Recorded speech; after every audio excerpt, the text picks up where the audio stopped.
all I can say is the next morning I woke up feeling totally at peace.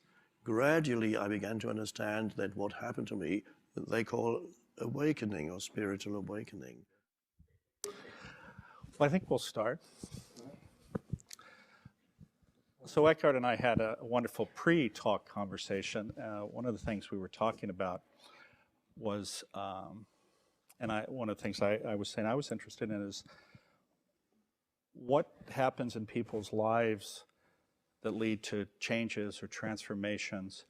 And I was going to ask Eckhart to maybe tell us about what it was in your own life, or a little background about your life that resulted in ultimately, if you will, a transformation or a great insight. Well, unhappiness, basically, intense unhappiness, sometimes called depression, anxiety, periods of anxiety, depressions, throughout my 20s, and even in childhood, I was already predominantly unhappy.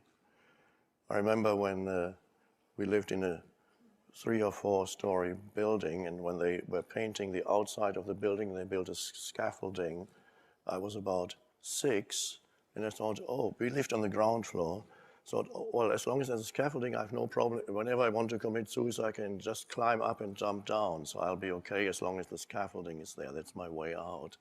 That shows the degree of unhappiness. And then at 29, it became more and more acute. And one night, the thought came into my head. I describe it very briefly at the beginning of The Power of Now. In the middle of the night, I can't live with myself any longer.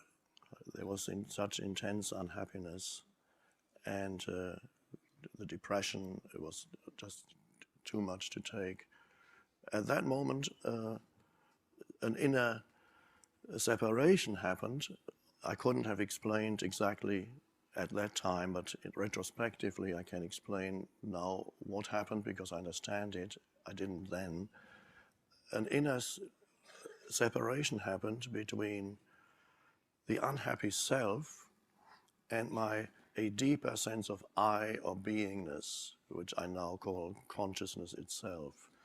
So I had been identified throughout my life with an unhappy mind-made entity consisting of self-images and ideas and self-talk in the mind. It's the self-talk that most people are familiar with, but in my case it was particularly destructive and unpleasant.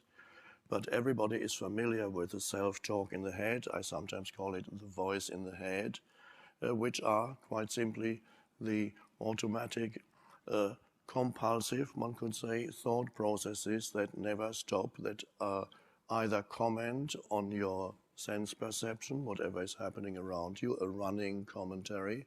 You might recognize that, it might be familiar to you. If you don't recognize it, then you're so identified with it that you don't even know that you have a running commentary on your life. You have become the running commentary in your life. In other words, that, as happened to me, become totally identified with the compulsive thinking that never stopped. That voice in the head, that in my case was predominantly negative. And so the emotions that then I felt continuously were the reflection of the predominantly negative self-talk about myself, about other people, about the situation I found myself in. There was ample justification for negative self-talk because I was struggling, I didn't have enough money, I was trying to prove myself, working too hard, had problems with, couldn't find a girlfriend, was too shy, all kinds of twisted up inside. And so basically there was this unhappy me, but at that night I disidentified from it and stood back from it, so to speak. And I suddenly thought, this thought that came to my head, I can't live with myself any longer. There was a stepping back from the thought, and I thought, are there two of me or one? What does that mean? I can't live with myself. Who am I, and who or what is that self that I cannot live with? Then that thought brought about the separation, and then there was an I, and then this unhappy me was somehow recognized as not real. But at that time I couldn't have explained it. It was this very strange experience. All I can say is the next morning I woke up feeling totally at peace, and just opening my eyes, looking around the room, and everything seemed fresh and new. The light coming through the curtains, the simplest objects lying in the table had a certain presence, a benign, wonderful presence to them. Everything I acknowledged, and it was lovely. And there was this underlying peace. And I said, what is this? And then I was living in London at the time. I got on a bus, even going through central London on a bus. Everything seemed so peaceful. All the people running around the city, everything was so peaceful. I said, this is so strange.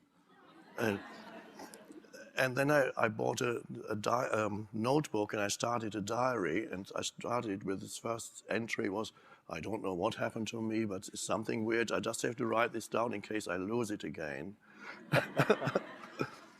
But somehow it stayed with me. It didn't, the intensity had variations in it of the piece, but basically there was always, since then, always some piece in the background of my life.